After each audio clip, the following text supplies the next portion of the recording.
രാവിലെ എങ്ങോട്ട് ഈ ഹെൽമെറ്റ് ഒക്കെ കൊണ്ട് പോകണം? വണ്ടി എടുത്തില്ലേ നിങ്ങള്? രാവിലെ ഒരു കല്യാണത്തിന് പോകും.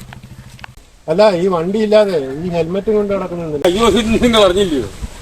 ഇവിടെ യാത്രയിൽ ഒന്നില് കാർട്ടൂൺ കൊണ്ട് നടക്കണം, അതും ബസ്സേ കയറണമെങ്കിൽ. ഇല്ലെങ്കിൽ കുറഞ്ഞ പക്ഷം ഹെൽമെറ്റെങ്കിലും കയ്യിൽ വേണം.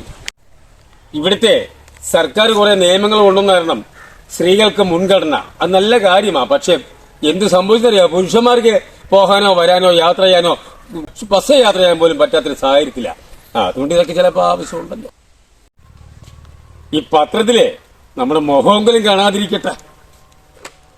അത് ശരിയാ ബാബുപോയി. ഇവിടെ കുടുംബത്തിൽ ജനിക്കാത്ത കുറെ പെണ്ണുങ്ങൾ അറിയിട്ടുണ്ട്. അവളുമാരാ വേണ്ടാത്ത ഭാവങ്ങളും ആ നാറ്റം വെച്ച ഭാവങ്ങളിട്ട് ഇടിച്ചിട്ട് ഫോട്ടോ എടുത്തിട്ട് അല്ലെങ്കിൽ റീൽസ് ഉണ്ടാക്കി പൈസ മേടിക്കാൻ കേട്ടോ. അപ്പൊ ഇതുപോലുള്ള സംഭവങ്ങൾ കൊണ്ടുനടക്കുന്നത് നല്ലതാണ്. മുഖമെങ്കിലും കാണാതിരിക്കുമല്ലോ.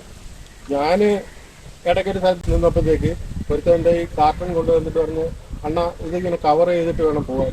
ഈ സംഭവമൊക്കെ പിന്നെയാണ് ഞാൻ എന്ത് ചെയ്യാൻ പറ്റും. അല്ല, വേറൊരു കാര്യം അറിഞ്ഞോ? ഞാൻ ഈ ബസ് യാത്ര ചെയ്യുമ്പോൾ ഒരു സംഭവം, ബസ്സിനകത്ത് ഞാനും നോക്കി നിൽക്കുക. നമുക്കിതിന് ഒഴിഞ്ഞാൽ മാറിയ നിന്ന് നോക്കിയപ്പോണ്ടല്ലോ, അതിനകത്തൊരു സ്വാമി പാവം ശബരിമലയ്ക്ക് വ്രതമെടുത്ത് പോയൊരു മനുഷ്യനാ. ആ ബസ്സിനകത്ത് നിൽക്കാനേ പറ്റത്തുള്ളൂ, നിറച്ച ആളായിരുന്നു.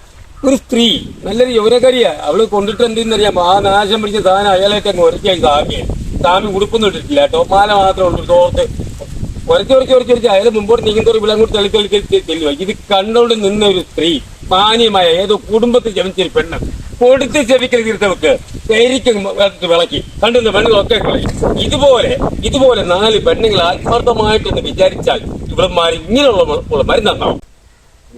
ആ ബാബു, ഈ സംഭവം ഞാൻ പത്രത്തിൽ കണ്ടിരുന്നു. അതെ, ഇവിടെ എന്തെല്ലാം നടക്കുന്നത്. കുറെ വലിച്ച നിയമങ്ങൾ കൊണ്ടുവന്നായിരുന്നു. പുരുഷന് ഇവിടെ ജീവിക്കാൻ ഒരു നിവൃത്തിയില്ലാതെ. അത് പിന്നെ ശരിയാ ബാബു.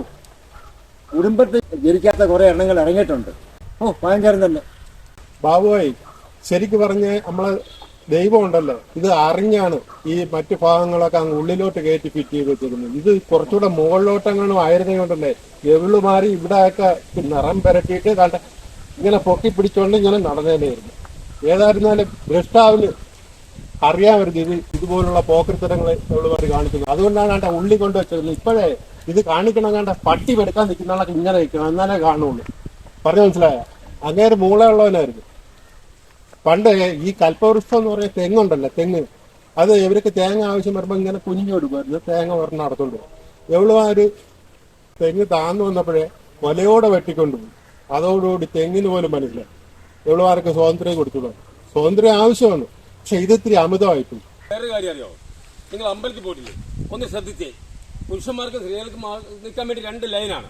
അതായത് ദർശനം കാണാൻ വേണ്ടി പുരുഷന്മാരും സ്ത്രീകൾ ഇടത്തും വലുത്താൻ നിൽക്കുന്നത്. പക്ഷെ ഈ പുരുഷന്മാരുടെ ലൈനിലേക്ക് നിൽക്കുന്ന കൂടുതലും സ്ത്രീകളാ. എന്തെന്നറിയാമോ? തട്ടിയും മുട്ടിയും ആ പോറ്റി വാതിൽ തുറക്കുന്നവരെ അത്രയും സുഖം ഇവിടുന്ന് എടുക്കാൻ വേണ്ടിയിട്ട്. പാവം പുരുഷന്മാർ പേടിച്ച് ആലിന്റെ ചോട്ടിലേക്ക് പോയി നിന്ന് തൊഴുന്നത്, നിർമ്മലയും കാണുന്നത്, അല്ലെ കൊടുക്കുന്നത്, വാങ്ങുന്നതൊക്കെ. എന്തൊരു കസ്റ്റമാ വെളുമാർക്ക് ഒരു പൊടി സുഖം. എന്നിട്ട് പ്രശ്നം രൂക്ഷമാകും. അവിടെ മുട്ടി ഇവിടെ മുട്ടി കുങ്കുമപ്പൂവെ തൊട്ടു എന്നൊക്കെ പറഞ്ഞു. എന്തൊരു നാശം വെളുമാർ ഒപ്പിക്കുന്നത്. അല്ല, അത് പിന്നെ ശരിയാ ബാബുഭായി. എല്ലാ ക്ഷേത്രങ്ങളിലും എവിടെ ചെന്നാലും ഈ സ്ത്രീകൾ പുരുഷന്മാർ നിൽക്കുന്ന ലൈനില് പുരുഷന്മാർ പേടിച്ച് വിറച്ചുകൊണ്ടാണ് ദർശനം കഴിഞ്ഞ് ഓടി മാറുവാണ്. അതെന്നുണ്ട് അടിയറക്കും. അതാണ് അവിടുത്തെ കളി. എന്ത് ചെയ്യാൻ പറ്റും? ഈ സ്ത്രീകൾ എന്ത് ചെയ്താലും സപ്പോർട്ട് ചെയ്യാൻ കുറെ അലവലാതി പുരുഷന്മാർ. ഇവിടെ കുറെ ഞരമ്പ് രോഗികളായ സ്ത്രീകളുണ്ട്. എന്ത് പറയാനാണ്? എല്ലാ ബസ്സിലും സ്ത്രീകൾക്ക് പ്രത്യേക സീറ്റ് എഴുതി വെച്ചിട്ടുണ്ട്. അതിലെ പുരുഷനും ഉണ്ട്. ഈ പുരുഷന്മാരിരിക്കുന്നിടത്തേ ഉള്ളവരെ വന്നു. ശ്രദ്ധിച്ചിട്ടുണ്ട്? പുരുഷന്മാർ നിൽക്കുന്നിടത്തേ ഉള്ളവരെ വന്നു. ഇവിടുത്തെ പിനൽ കോഡ് അനുസരിച്ച് നോക്കിയാൽ ഏകദേശം 52ഓളം നിയമങ്ങൾ സ്ത്രീകൾക്ക് വേണ്ടി മാത്രമുണ്ട്. ഇതിൽ ചിലതൊക്കെ എടുത്ത് കളയേണ്ടി വരും. ശരിക്കും പറഞ്ഞാലേ ഇവിടെ ചോദിക്കാനും പറയാനും പുരുഷന് വേണ്ടി വാദിക്കാനും ആരും ഇല്ലാത്തൊരു അവസ്ഥയിലാണ്.